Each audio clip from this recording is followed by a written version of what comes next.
we're firstly going to share some in-depth demos on how to create sponsored brands and sponsored display campaigns. We'll cover creative recommendations, so bidding strategies and targeting options. Also, as I said, when I share the demos, feel free to log into the console as well, so we can both create that sponsored brands using a custom image, also another one using video ad format, and then also a sponsored display remarketing campaign that's optimized for conversions. So that is the 3 demos we'll be doing. So sponsored brands campaign using custom image, another sponsored brands campaign using video ad format, and then finally a sponsored display remarketing campaign.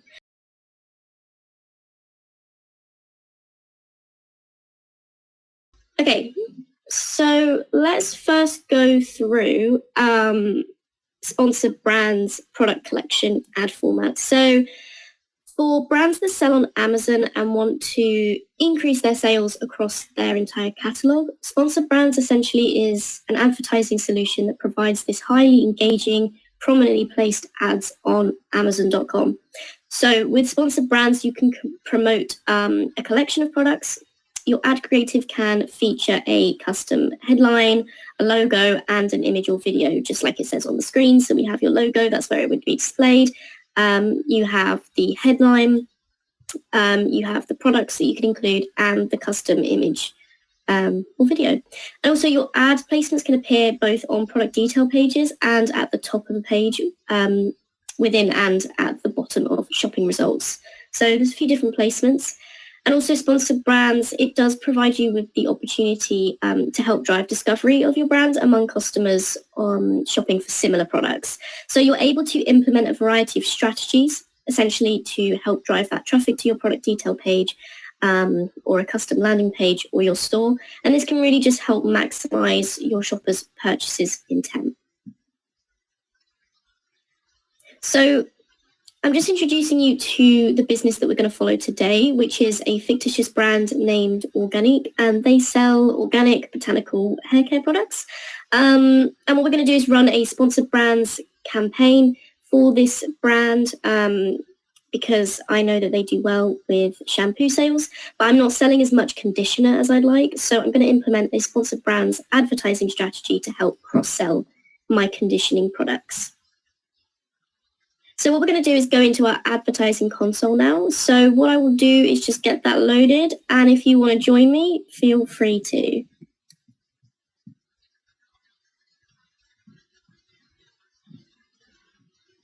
Okay, hopefully you can see my screen. And I'm in the campaign manager now. So if you're running campaigns in sponsored products, this probably looks very familiar to you. This is how you first get set up. And what we're going to do is just over here, like we would for sponsored products, create campaign.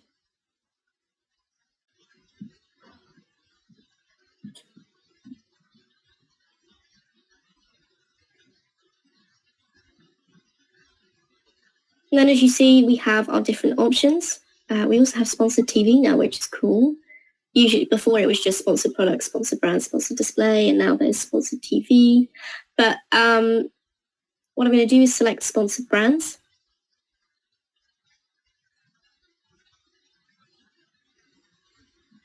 Sorry for the delay. Which markets do you have sponsored TV? I'll have to double check that for you. It may actually be US, because I don't want to say in case it's not, but it may just be US. Okay, so just like when we start our sponsored products campaigns, we do our campaign settings. So firstly, we want to give this a campaign name. So for this purpose, I'm going to be doing a sponsored brands campaign. My goal is to cross-sell. So I may put the goal and then the product that I'm going to be cross-selling, so conditioner. So I know when I come back to this campaign, that was the purpose of it. I know that it's sponsored brands. My purpose is to cross-sell, and the product that I want to cross-sell is conditioner. And same as before, as usual, you can add to a portfolio. You can set an end date if you'd like. Now, something that actually with sponsored brands, you have the option of setting a daily budget or a lifetime budget. So a daily budget like £10 would be the total amount that you're willing to spend each day on the campaign. It's never going to average out as more than £10 a day over the course of a month. So at the end of the month, it will come to like whatever the £10 daily, whatever your daily limit was over that month. But you can also do lifetime. So if I select lifetime, if you want to do lifetime, you do have to set an end date. So this would be the amount you're willing to spend on a campaign for as long as it runs. And this would kind of be more to do with, if you have certain stock, let's say you're trying to push out certain stock, you're running a final campaign for this stock and you have limited time on when you want to run it, you may want to set the end date. So let's say I want to do this over the course of a month. So then I would set it to, let's say, March 31st, let's say. And then here I can select lifetime. So this is over that course, how much you're willing to spend. And it will be spent as quickly as possible. So if you're gaining a lot of traction for your ads, it will utilize as much as possible. So you may, let's say you put $500 or pounds. What will happen is essentially over that period of time, it won't be kind of staggered. It won't be paced out. It will just be used as much as possible. If you need more context for where you might use it, let me know. But essentially, you kind of just want to think, am I running this campaign on a continuous basis? Is this something that I would like to, I don't necessarily have a specific timeline, and there I can just go on a daily budget, or is this campaign for specific use where I need to, for example, I want to run it just purely for a month, and whatever I get within that month, that's what I spend. I think that's the best way to kind of explain it, but if you need any more context on that, let me know. We also have the goals here, so you can select whether you want to drive page visits or grow brand impression share. So essentially, this is just to help, as it says, make bidding and targeting recommendations to help achieve this goal. So what's your main goal? It's just there to help with additional guidance for the campaign.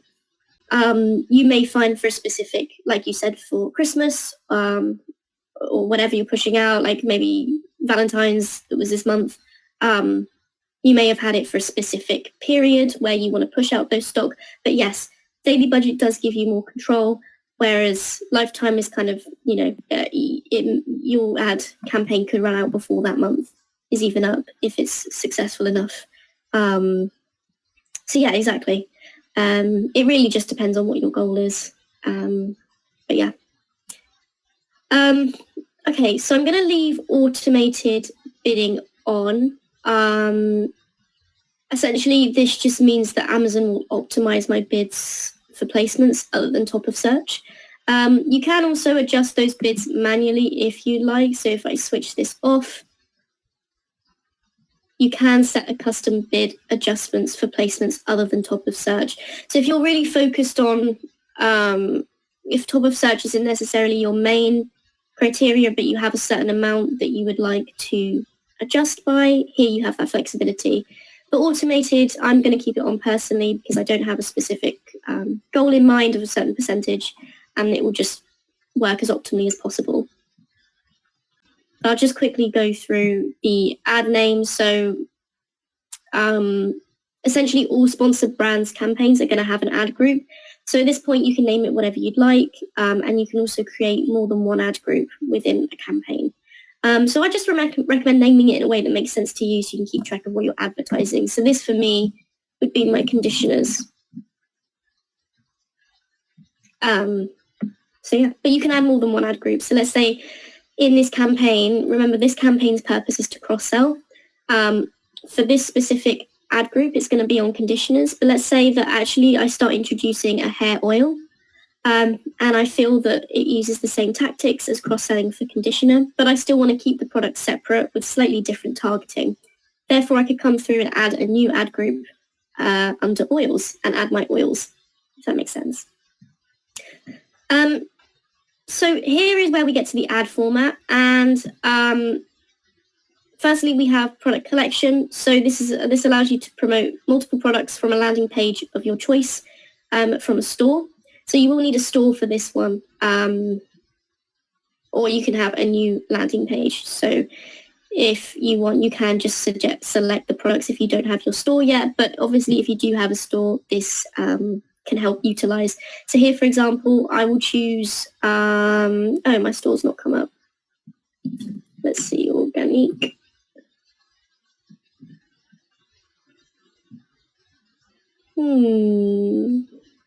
Okay, interesting. My store hasn't come up. I'm not sure what this upgrade is, but let's see. Okay, so for example, my organic store should have come up,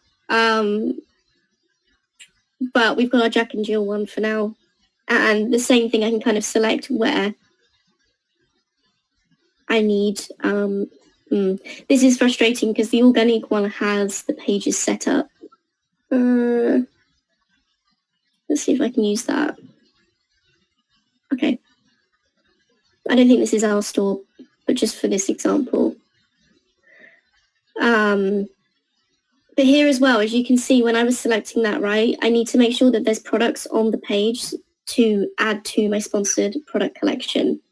What do you think is better to do in product collection? One product, 2 different accessories, and I also have sets with all combination of this product and accessories.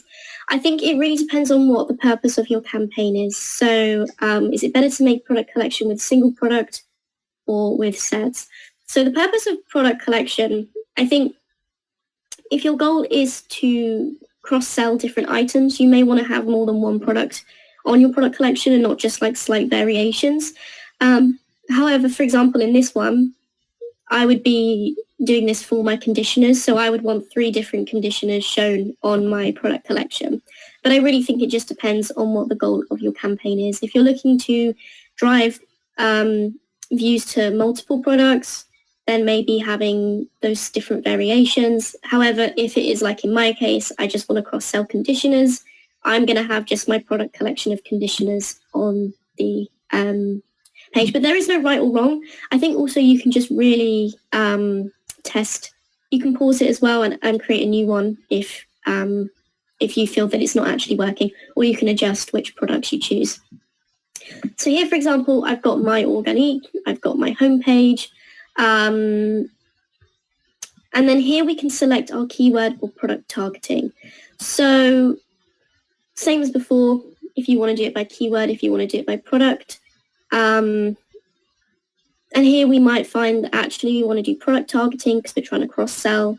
So we could do it in categories and individual products. And here you'll get the suggested products, just the same as your sponsored product campaigns as well.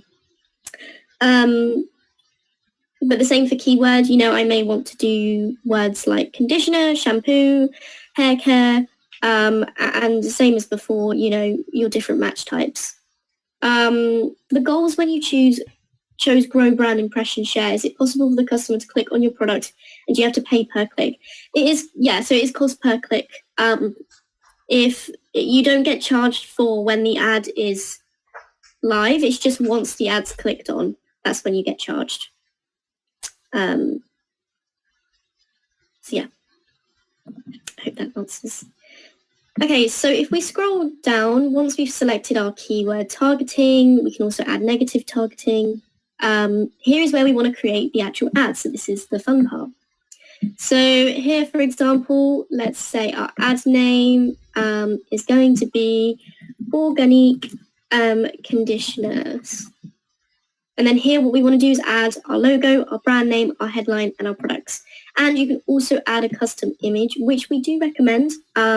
It's just a really great way to represent your brand a bit more quality, and yeah, just bringing through the authenticity of your brand. So if I want to change this logo, I'm not sure why we have the Amazon one here, but I can upload a new logo or choose from my creative assets. I'm going to just upload from my, here we go. This is the logo I want. You have to make sure it also fits the specifications. So for each image and video that you're uploading, it will tell you the pixels required. So here it's 1600 by 488. And it must be, as you can see, the file size, the file format, just make sure you follow that. And as you're creating, what's really great about this format is you can see the adjustments in real time. So you can see that it's now already uploaded our organic logo, and we can get a view of what that's going to look like. And this is how it will look on mobile top of search. Here on this drop-down list, I can also view desktop top of search, just to give me an idea of how that's actually going to look. So I've added my logo. I need to add my brand name, which is Organic.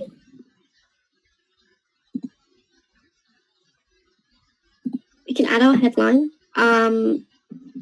So, I mean, this can be whatever you feel is relevant. So our headline could be Discover Organic